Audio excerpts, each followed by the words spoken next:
Alright, usap sa inyo mga kababayan. Ako nga po pala si Jake Magnus at nandito na naman po tayo ngayon sa channel ni Mima Alicia. So ngayon nga po mga minamahal, pag-usapan natin, ito nga pong hindi natin alam kung coincidence ba to sa mga kaaway sa politika ni Lolo Mo Chavit. Pero sa mga hindi po nakakaalam, meron pong nagse-circulate online na video na kung saan yung kanyang tama ba?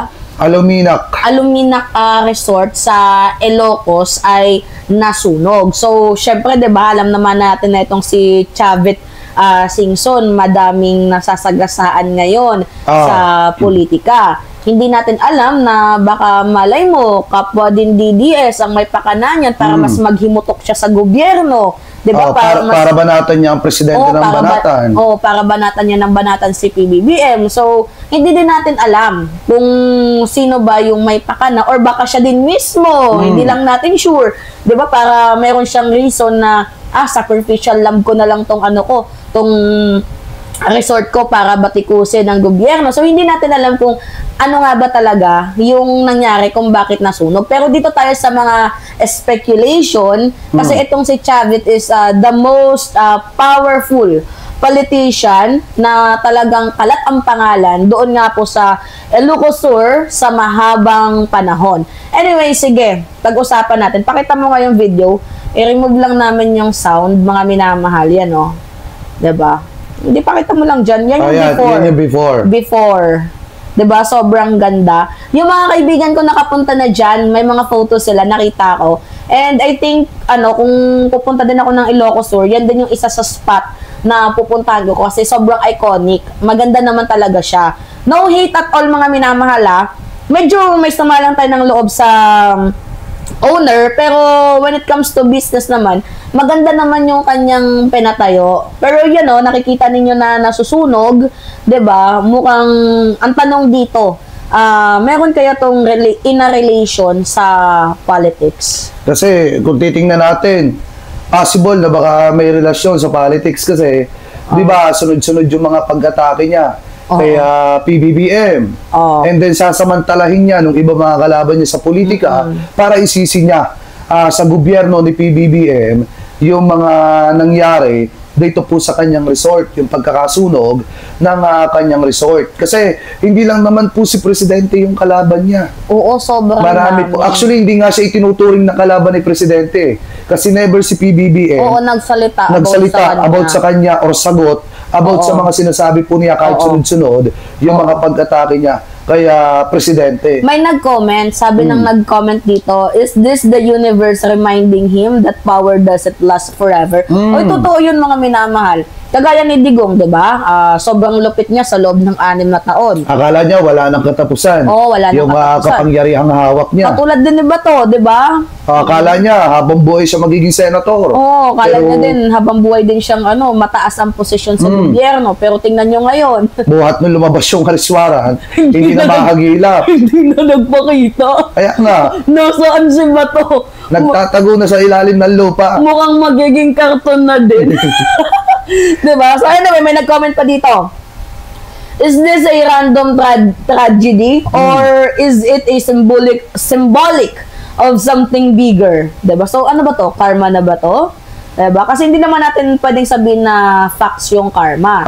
Pero the way na parang yung universe ay pinagbubuntungan na siya ng galit, diba? Kasi mukhang nagkakaproblema na sa kanyang mga appointment, di umano.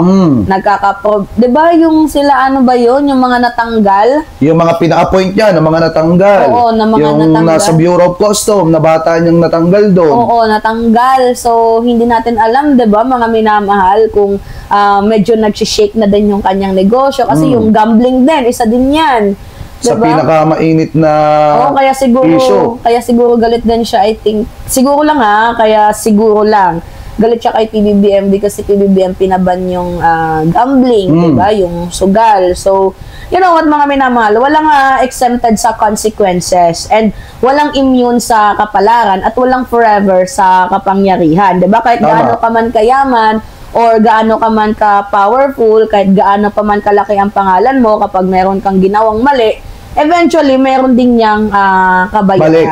May karma. Oo, may karma. Kasi mga kababayan na ito, baka sabihin ng iba, ba't parang masaya kayo dahil nasunugan si Chavit ng isang businesses? Sa totoo lang mga kababayan, hindi porkit tinalakay namin to masaya kami. Oo. Kasi sino ba naman ang uto-utong tao na magiging masaya na nawala yung negosyo niya?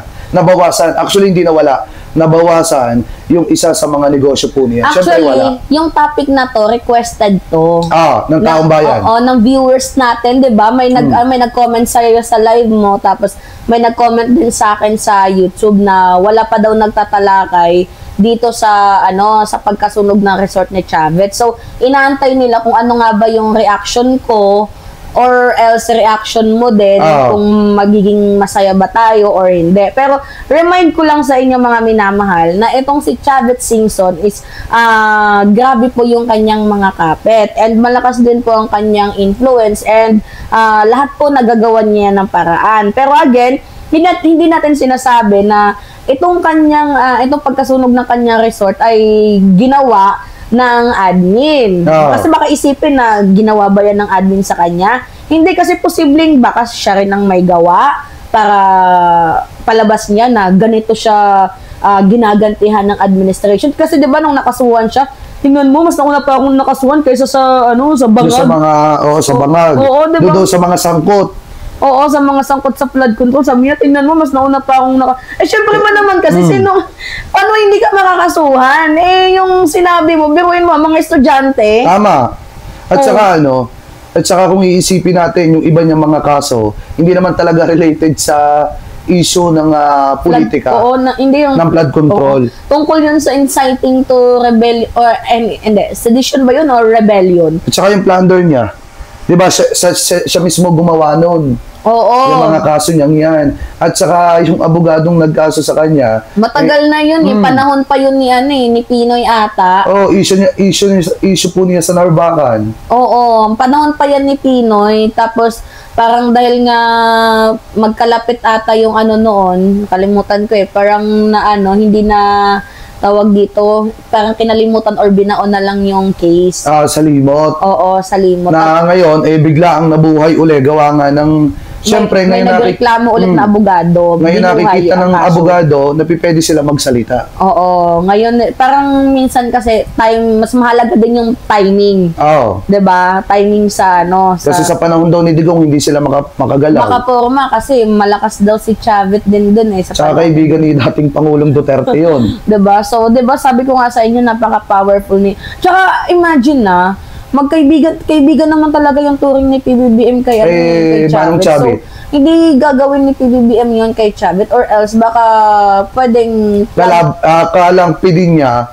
Oo. Kasi ito yung nakikita ko dyan possible na baka kalaban niya sa politika. Oo. Or di kaya naman kaalyado din niya at sinadyang sunugin para palabasin na di umano kagagawa ni PBBM, kagagawa ng administrasyon ni PBBM. Or di kaya naman, baka siya din na nagpasunog niya, di umano, at para lang makakuha ng simpatsya sa taong bayan. So, hindi pa kasi wala pang lumalabas na initial report So, ni-research ko yun kung ano na nga ba yung ng mga pulis ngayon, kung sino yung primary suspect. Wala pa namang initial report. So, ngayon, kung kami lang yung tatanungin kung ano yung reaction namin, medyo nakakalungkot. Pero, sabi ko nga sa inyo, yung universe natin ngayon, talagang may karma. Mas mabilis pa sa internet ng Pilipinas yung karma.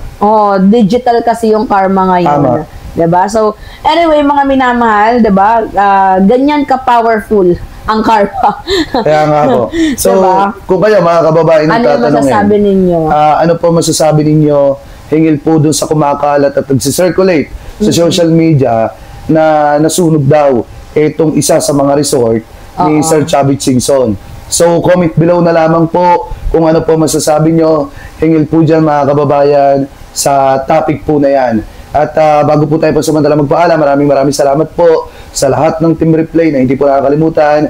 Mag-iwan ng inyong mga komento, mag-like ng ating mga video dito at mag-subscribe dito po sa YouTube channel ni Mima Alicia kasi going to 400k At saka sa subscriber YouTube page. channel niya din, guys. Apo. Naglalambing si Jake ngayon. Yes. Kasi malapit na siyang mag 500,000. Sarap nun, mga Sarap, kababayan. diba? Dahil going to 400k subscriber na po si Mima Alicia. At lagi ko naman po pinapaalala, thank you po sa lahat ng Team Replay na hindi po nag-i-escape ang mga ads po dito, mga kababayan. So maraming salamat po. Ingat po kayo palagi. God bless po. Thank you po.